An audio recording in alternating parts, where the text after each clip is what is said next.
గాంటి మాట ఇచ్చినా అన్ని ఇచ్చి నా కాళ్ళకి సలాం కొట్టివో. ఆగొక్క నిమిషం, నిన్ను నీ రాజ్యాన్ని వదిలిపెడతా షేర్ ఖాన్.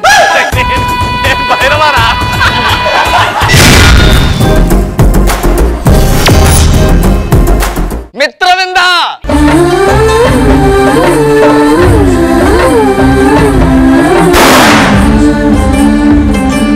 మిత్రవింద నీ బొంద. పటాస్ సోమవారం నుంచి శనివారం వరకు రాత్రి 9 గంటలు.